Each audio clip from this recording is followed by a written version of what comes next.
Okay 10th class student, today we will start our next chapter. और हमारा जो next chapter होगा वो हेरिडिटी।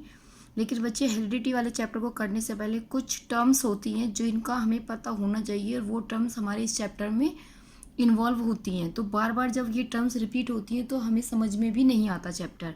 इसलिए आज इस इंट्रोडक्शन पार्ट में मैं आपको कुछ टर्म्स समझा रही हूँ। आप इनको ध्यान से समझें और रफ कॉपी में अपने तरीके से जो भी आपको समझ में आया आप वो नोट कर सकते हैं। फेयर में आपको नहीं करना है, क्योंकि फेयर के लिए मैं आपको नोट्स प्रोवाइड करूँगी, तो इसलिए आप इसको फेयर में ना लिखें। फेयर के लिए मैं आपके पास नोट्स सेंड करूँगी। अभी आप इसको जो भी आपको समझ में आए आप उसे रफ कॉपी में अपने अकॉर्डिंग करेंगे। ओके बेटा, हमारा सबसे पहले टर्म आती है हेरिडिटी। हेरिडिटी का मतलब क्या होता है? देखिए, अगर कोई भी पेरेंट्स के करेक्टर हैं, ठीक है, कोई भी करेक्टर किसके? पेरेंट्स के। मान लो किसी के पापा हैं जो उनके बालों का कलर ब्लैक है या उनके बालों का कलर सुनहरी है, तो वो ही करेक्टर अगर उनके बच्चे में नज़र आता है, उनके बच्चे के हेयर हैं, जो बाल हैं वो भी सुनहरी अगर हो जाए, तो यानी उनके पेरेंट्स का करेक्टर किस में दिखाई दे रहा है? उनके बच्चे में। तो उनके बच्चों को हम बायो की लैंग्वेज में ऑफ सफरिंग वर्ड यूज़ करते हैं। तो इसमें क्या आएगा? इसमें आएगा the transmission of character from, कहाँ से कहाँ पे? Parent to there. चाहे हम इधर प्रोजेनी यूज़ करें, प्रोजेनी का मतलब भी चाइल्ड होता है, और हम प्रोजेनी की जगह पर ऑफ स्प्रिंग भी यूज़ कर सकते हैं। ऑफ स्प्रिंग इसका मतलब भी चाइल्ड होता है। या फिर न्यू ऑर्गेनिज्म अगर हम वर्ड यूज़ करते हैं तो न्यू ऑर्गेनिज्म का मतलब भी प्रोजेनी ही होता है, मतलब कि नया जो भी इंडिविजुअल बनेगा वही होगा। तो ये टर्म मेरे हिसाब से आपको समझ में आ गई होगी कि अगर पेरेंट्स के करेक्टर उनके बच्चे में दिखाई देते हैं तो उसे हम बोलते हैं हेरिडिटी। तो इसमें जो भी करेक्टर होंगे, अगर पेरेंट्स के करेक्टर उनके बच्चे में नज़र आ रहे हैं तो उसे हम बोलते हैं हेरिडिटी। इसके बाद वेरिएशन में आता है कि जो भी करेक्टर हमें एक दूसरे से अलग करते हैं। जैसे कि मान लो क्लास में अगर 2 गर्ल्स होती हैं तो हम दोनों गर्ल्सों को आराम से पहचान सकते हैं। जैसे कि किसी भी एक गर्ल का नाम मान लो ए है, किसी दूसरे का नाम बी है, तो हमें पता है कि ए किसका नाम है, बी किसका नाम है, क्योंकि उनके अंदर कुछ ऐसे करेक्टर्स होते हैं जिनसे हम उन्हें आइडेंटिफाई कर सकते हैं। तो वही डिफरेंसेस। तो इसमें क्या आएगा? The differences among the indivisible, यानी कि 2 इंडिविजुअल जो होंगे ऑफ द सेम स्पीसीज, यानी कि एक ही जाति के कोई भी 2 ऑर्गेनिज्म हैं, 2 इंडिविजुअल हैं, उनके बीच का जो भी अंतर होता है, जो भी चेंजेस होते हैं, उन्हें हम बोलते हैं वेरिएशंस। ठीक है। इसके बाद नेक्स्ट आता है जेनेटिक्स। जेनेटिक्स में क्या होता है? जेनेटिक्स में अगर हम हेरिडिटी और वेरिएशन की स्टडी कर रहे हैं तो study of heredity and variation की अगर हम स्टडी कर रहे हैं तो उसे हम बोलते हैं जेनेटिक्स। जेनेटिक्स के बाद आता है क्रोमोसोम। देखिए बच्चे, आपने 9th में क्लास में मैंने आपको सेल की स्ट्रक्चर कराई थी इस तरीके से, और सेल के अंदर मैंने न्यूक्लियस कराया था। न्यूक्लियस में क्रोमोसोम्स के बारे में भी हमने पढ़ा था। तो क्रोमोसोम क्या होते हैं? Thread like structure. ये क्या होंगे? Thread like structure. कहाँ पे प्रेजेंट होती है? Thread like structure that present in nucleus. ठीक है, न्यूक्लियस के अंदर होगी, और दैट कैरी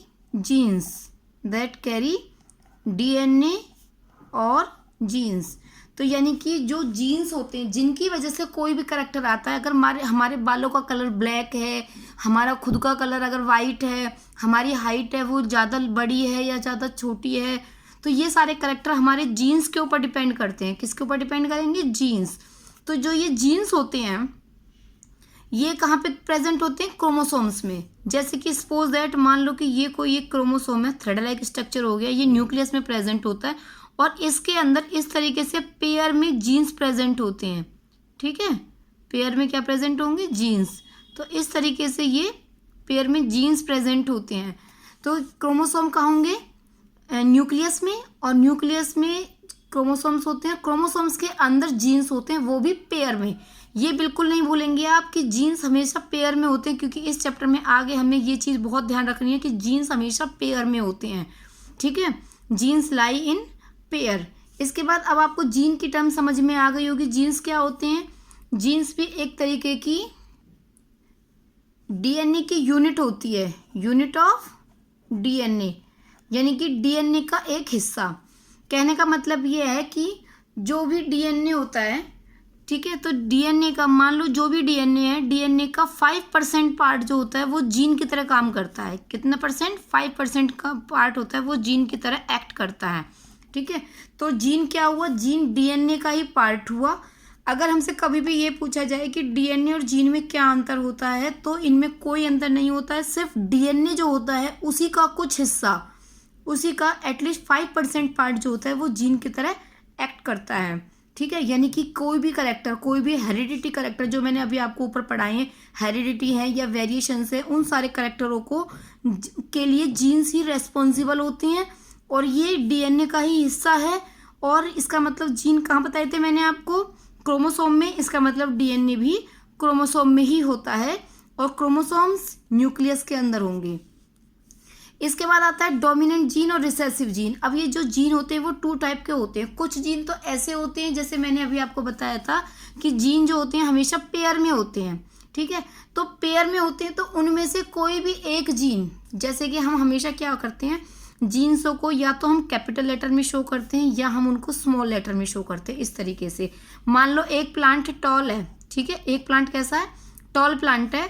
तो उस टॉल प्लांट के जीनों को हमने कैपिटल टी से डिनोट कर दिया। और अगर दूसरा प्लांट हमारे पास ड्वार्फ है, ड्वार्फ का मतलब स्मॉल है, उसके जीनों को हमने स्मॉल टी से रिप्रेजेंट कर दिया।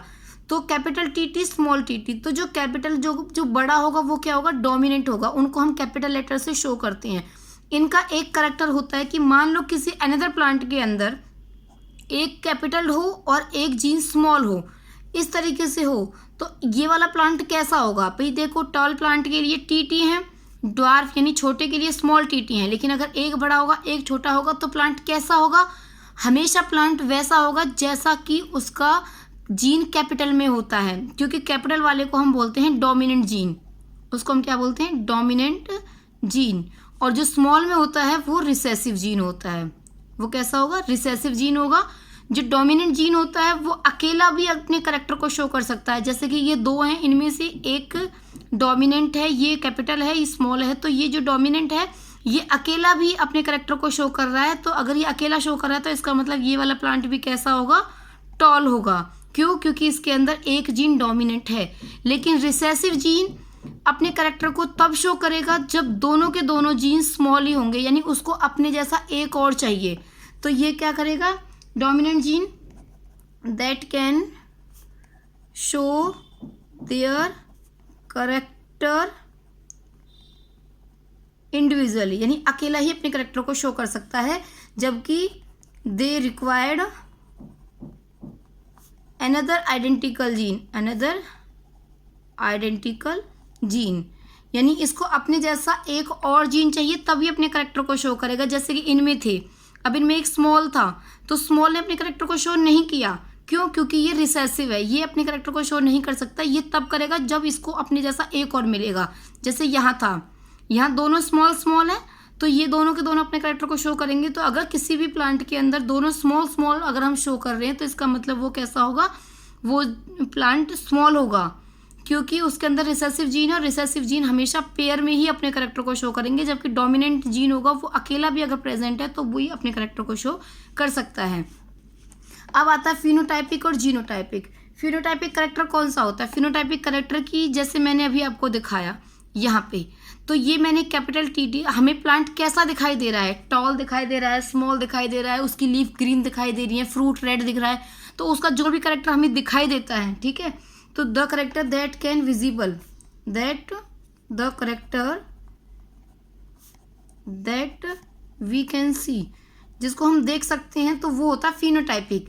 जबकि जीनोटाइपिक वो होता है जिसे हम देख नहीं सकते, वी कैन नॉट सी, हम देख नहीं सकते, लेकिन उसी की वजह से ही फिनोटाइपिक करैक्टर आता है। जैसे कि देखो, अब ये प्लांट है, प्लांट हमने बताया टॉल, ठीक है, तो प्लांट कैसा दिखाया? टॉल, तो हमें वो टॉल दिख रहा है, तो ये टॉल करैक्टर कौन सा हो गया? फिनोटाइपिक, क्योंकि ये हमें दिखाई दे रहा है।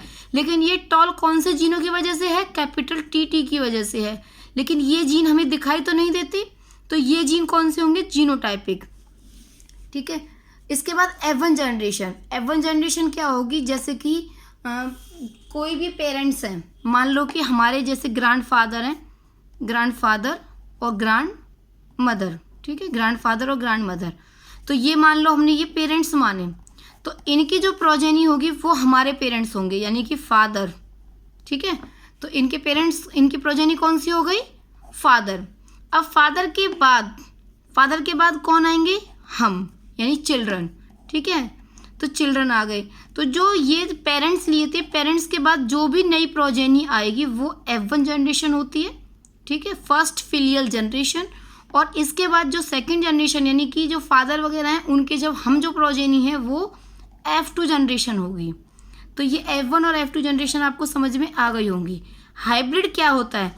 पेरेंट्स से जो भी प्रोजेनी बनी, जैसे कि इन ग्रैंडफादर ग्रैंड मदर से फादर बने, ठीक है, फादर बने, तो ये फादर क्या होंगे? ये हाइब्रिड कहलाएंगे, ठीक है। तो जो भी न्यू इंडिविजुअल बनता है वो हाइब्रिड कहलाता है।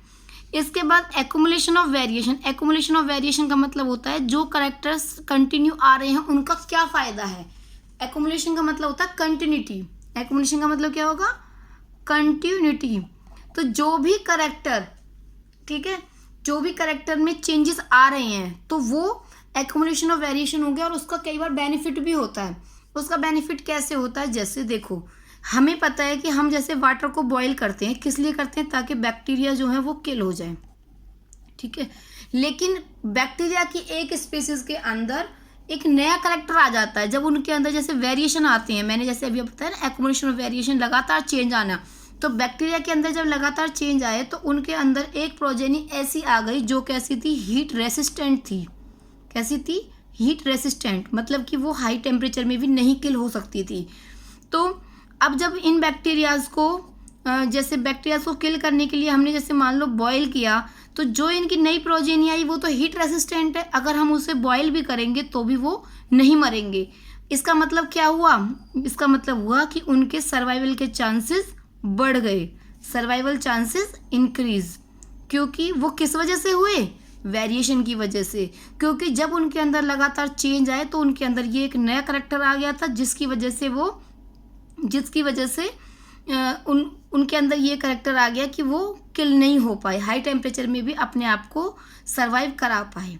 इसके बाद एक आता है इनहेरिटेंस। इनहेरिटेंस का मतलब क्या होता है? देखो, हमने कहते हैं कि कैसे, जैसे हमने यहाँ पे ग्रैंडफादर ग्रैंड मदर दिखाया, फादर दिखाया और फिर चिल्ड्रन दिखाए। तो कई बार क्या होता है कि जैसे मैंने अभी ऊपर हेरिडिटी बताया था, हेरिडिटी में क्या था कि फादर के कैरेक्टर उन्हीं के बच्चे में, यानी ग्रैंडफादर के फादर के अंदर या फिर फादर के चिल्ड्रन के अंदर। लेकिन कई बार ऐसा होता है कि हम ये कहते हैं नहीं, ये पापा मम्मी से मैच नहीं करता, इसके तो ये बिल्कुल अपने दादा के जैसा लगता है या दादी जैसा लगता है, ठीक है। तो इसमें क्या हो रहा है कि जो करेक्टर है वो फर्स्ट जनरेशन ना हो कि सेकेंड नहीं हो कि कोई और अदर जनरेशन। तो इसके अंदर क्या होगा कि transmission of character from one generation to the next generation, next कोई सी भी हो सकती है।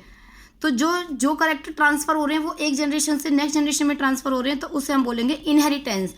अब उनके अंदर जो करेक्टर इनहेरिट हुए हैं, अगर एक करेक्टर हुआ है, कोई भी एक करेक्टर, जैसे उनकी हाइट हुई है, मान लो उनकी हाइट है वो चेंज हुई है, हम कहेंगे बच्चा है वो अपने दादा जितना लंबा है, तो वो मोनोहाइब्रिड है।